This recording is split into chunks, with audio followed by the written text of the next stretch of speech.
Hello and welcome, Nicole, Investment Director at Rampersand, who partnered with us for our Climate Tech Showcase. I thought it'd be great to sit down with you, Nicole, and talk about Rampersand's thesis for investing in climate tech, but also your own personal journey towards this climate tech space. So I'll let you start because you have a wonderful article that we've posted on our website, which starts with, "You're not a typical Greenie." Yes. Yeah, thank you, Charlotte, for having me. Really appreciate that, the invitation, and really appreciated being part of the climate event on Wednesday night. It was an amazing turnout, you know, high quality founders, high quality audience. So really stoked to be part of that. So thank you. Yes, so I guess I don't see myself as your typical Greenie, you know, holding posters at rallies, you know, saying, you know, we have to save the earth. I've always sort of supported it from the sidelines, but never been hugely active in advocating for the climate. But, you know, over the last few years, it's just so obvious that climate change is here. We should have acted many years ago. We should have acted last week. We should have acted yesterday. We haven't. So it's now to act. And I look at my behaviour and say, well, hold on, like, I know I have a very high carbon footprint. I want to reduce it, but I also like my lifestyle. And I see that from the majority of people, they sort of fall into that bucket as well. There's, you know, a group of really passionate people who I truly admire, that, you know, they're able to reduce the carbon footprint to some extent. But I think to reduce our emissions to a rate that we're going to retain sort of that 1.5 degree global warming, we really need a mass change in how we actually live our lives today. And mass behavioural change at the scale needed is really, really hard to do. So people like their lifestyle. People like the sort of ease and convenience of, you know, consuming plastic and using cars and, you know, going about sort of everyday business. And how do we enable people to retain their lifestyle, you know, levels, but still reduce our carbon emissions? Because they're not sustainable. And I see technology is a key part in that. Yes, education to help us reduce that. Yes, regulations to increase costs of polluting behaviour, I think, plays a big part. We're not really seeing that coming. But technology that switches the way we do something today from an emitting way to do it to a non-emitting way, I see is a real key in driving us to reduce our carbon footprint going forward. I couldn't agree with you more, Nicole, and I see that in your investment with Goterra, because that's a wonderful B2B technology solution to our climate crisis that requires absolutely zero behaviour change. You know, tackling food waste is a huge issue within Australia. It's funny, I was talking to, you know, it doesn't seem to be an issue in different regions around the world, but we have an abundance of food, and yes, we do waste it. So the great thing about Goterra is, you know, that waste is taken care of, and the consumer actually hasn't changed anything. Yes, she's in a way, she's actually made it more convenient. And this is where I see technology has an ability to switch our behaviour to actually potentially even more convenient ways of doing things. And so, you know, Goterra is, you know, they can put units that consume the waste at the site it is actually produced. So it's actually, you don't need trucks to take the waste away and take it to a manufacturing factory that processes it. It actually can be done at the site. So really making it super easy for the sort of producers of that organic waste to get rid of it, but in a non sort of in a environmentally friendly way. It's so exciting. Like, I love Olympia. If you haven't heard about Goterra or Olympia Yaga, definitely go and have a look at their website, watch a couple of podcasts or videos of Olympia. She's an inspirational founder, and the world is better with her in it. Absolutely. She won our inaugural Climate Tech Impact Award, Goterra did. And you're absolutely right. I was just thinking, even consumers don't need to change their behavior in that solution, but also the customers, that B2B customer it's really convenient for them. What excites you most about the climate tech space? So what do you specifically look for in terms of investment too? Yeah. So when we're looking at investing in climate tech, we're probably using a similar lens, given we're at sort of traditional VC, a similar lens that we look at for all our portfolio, in that we want the founders, we're looking for great founders, really inspirational founders. For example, Olympia is probably, the map that I sort of talk about as a really inspirational and visionary founder. That's one thing. Secondly, we're looking for a really an existing problem and a unique solution to solve that. So we want a problem that's actually going to be able to get adoption without a whole educational piece around it, where you have to educate consumers or businesses about why they should use a solution. It's actually really hard to get traction and build that momentum. So ideally, we want companies that are solving problems that are clear to the customers that they're serving. The other thing is we want to solve problems for really big markets that are going to have really big impact. So that's not just for the climate tech, that's general. Definitely for climate tech, we want to invest in things that are going to benefit the world and going to benefit the environment. And to do that, it's, what is the market opportunity? So yeah, that's the couple of things that we look for when we're looking for an investment.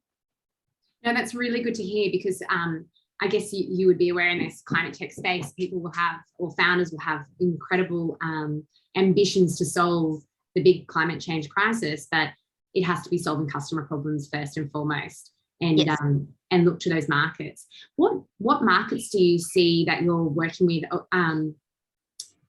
Is it sort of, do you see if it can be successful in the US, or do you see if it can be successful in Southeast Asia, or is it sort of market agnostic as long as it has a broader appeal outside of Australia? Actually, so it's probably most of the companies that we look at, very few the solutions in just Australia are big enough. They do have to go overseas.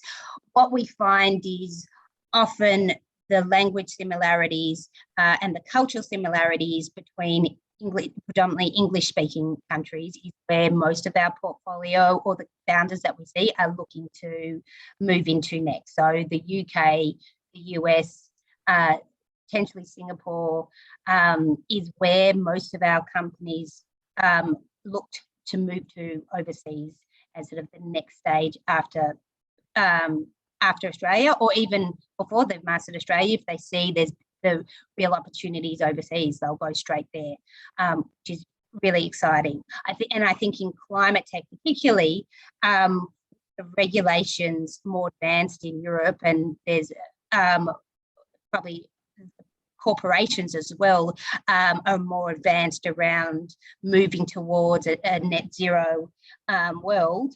A lot of climate tech founders are looking to go straight to European markets, because that's where you've got where you don't have to educate your customers as much as you do here in Australia. They're already on board, they're already looking for a solution, and so you can sort of hit the ground running faster. Definitely, the sustainability, or the maturity of sustainability in Europe, particularly like northern areas of Europe, is far beyond us. I reading about Germany's progressive policies in terms of getting renewables across their grid is inspiring. I do have to ask it because at Climate Salad, we're creating a network community of climate tech founders, investors, mentors, advisors. And we do really push for more women to participate, because globally, women, not just globally, but also nationally, women are very underrepresented. But out of the 1,000 global climate tech companies mapped with Holland IQ, only 9.5% were founded by women. So what do you think we can do to help increase that participation?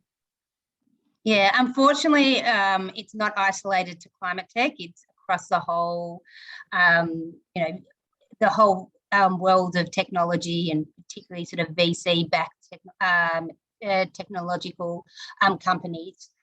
And being a woman myself in a quite male-dominated area, I'm very passionate about supporting more women founders start, get funded, and then really be successful. I think there is a couple of things. I think there's a big pipeline problem that might take a bit more time to solve, which is we don't have many women studying STEM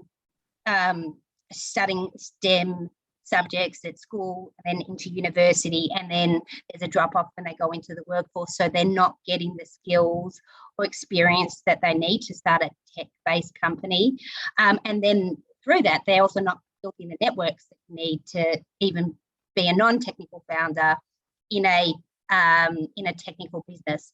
So I think that pipeline issue is really big. Another thing that I think is often women have networks, and I know myself, I'm guilty of this, is I have strong networks with other women. And in the tech world, to find tech founders to support you, often you're going to have to partner with males and have that. So I think that one of the more shorter term solutions is actually creating better mentorship opportunities, better networking opportunities for women. And finally, I think having that example of women can say, I see someone else doing it, I could be that, is really powerful. And we probably don't, particularly in Australia, don't have that yet.